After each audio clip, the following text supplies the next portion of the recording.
Welcome back to Special Educators Resource Room podcast. I'm your host, Jennifer from Positively Learning. Today's episode is one I think we all need to hear. Whether you're brand new to setting up routines in your classroom or whether you've been doing them for years. We're going to be talking about the 3 most common mistakes that can happen with independent work systems and how to fix them without starting over or throwing your whole system in the trash. Now, if you don't use independent work systems, why not? What are you waiting for? But just kidding. This could apply to any classroom routine. Let's get started. Hey, special educators. I'm Jennifer from Positively Learning. Welcome to the Special Educators Resource Room. If you're like me, you're always looking for ways to save time and streamline your work. That's why this podcast was created, to give you the systems and solutions you need to get your time back. Tune in for tips, tricks, and tools that will help you manage your workload and make the most of your time. Whether you're brand new or experienced, all are welcome in the Special Educators Resource Room. Before we get started, I want to say up front, if you've made any of these mistakes we're going to be talking about today, welcome to the club. I've made them too, so have hundreds of other teachers. These aren't mistakes because you're doing something terribly wrong. They happen because we're juggling 20 things at once and trying to create systems that actually work for students. So if you've ever looked at your task boxes, binders, file folders, and thought, why isn't this working like it's supposed to? This is your episode. We're going to start big with mistake number 1, assuming students know what independent means.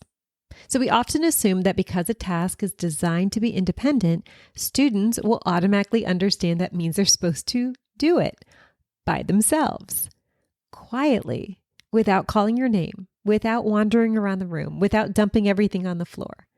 But here's the truth. Independence has to be taught, just like everything else. Just because a task is level appropriate doesn't mean your student knows when to start, what done looks like, how to manage materials, or what to do next. So that's an easy fix. We're going to build a consistent visual routine. So this could be a first-then chart. This could be a numbered task strip. This could be a checklist with pictures. This could be a clear, finished bin. And then you're going to model it again and again. Independence grows from this repetition and clarity. You're not just going to put a box on a table and hope for the best. Mistake number 2, using the wrong task for the student's current level. So this is a big one. Sometimes you have a system that looks right. It's organized, it's labeled, it's even color-coded, but your student gets stuck every time they sit down. Why? Because the task is too hard. Or it might be too easy. When the task isn't a good match for the student's current level, you might get refusal, avoidance, meltdowns, or just rapid fire clicking just to be done. And that's not really independence. So here's how to fix it. Start with tasks that are just below the student's instructional level. This is that I can do it zone or independent level. If a student is still learning a concept in direct instruction or in your small groups, it shouldn't be in their independent work yet. You want tasks that are going to build confidence because confidence is what allows students to practice the skills without constant adult support. So you might want to try errorless tasks or use fine motor tasks. These are perfect for when the routine is still new or when there's a low energy day or when just a reset needs to happen because things are feeling hard. Mistake number 3, not having a plan for maintenance and rotation. So you've got the setup, the visuals, the right tasks, but 2 weeks later, students are bored and the materials are incomplete and no one knows where that missing Velcro piece went. What happened? You need a maintenance plan. Even the best systems will fall apart if they're not supported or designed for longevity. Here's how to fix it. There's actually 2 options to choose from. Option 1, set up a weekly refresh routine. This could be a regular time, maybe Friday afternoons, Monday mornings, whatever works, to check your systems and routines. Check the materials, the task boxes, the binders. You might want to swap out one or two familiar tasks, add a new one, check for missing pieces. I recommend keeping a small bin labeled needs fixing or to refresh. That way, when something does break or goes missing, it's not lost forever. It can go in this bin until you have more time to deal with it. Option 2. Build your system using evergreen tasks. If regular maintenance sounds like way too much, you can focus on creating or choosing evergreen tasks, ones that students can use again and again without them feeling so repetitive. So this might be tasks that rotate the order, but not the materials, which means they could use the same task, but maybe they're using it in a different way or with a different manipulative. You could have more open-ended tasks like matching and sorting, a write and wipe option with your work binders, or tasks that build up fine motor strength through repetition. Evergreen tasks are also not seasonal, so you don't have to worry about swapping them out when St. Patrick's Day ends or when it's Thanksgiving. This reduces the need for constant updating while students can still stay engaged. So whether you go for a regular rotation or you stick with evergreen options, the key is to having a plan so that your system doesn't quietly fall apart when your to-do list explodes.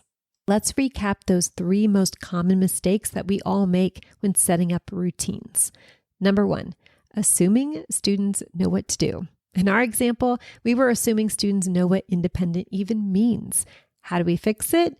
We can use visuals and we can model routines. Mistake number 2, using tasks that don't match the student's current level.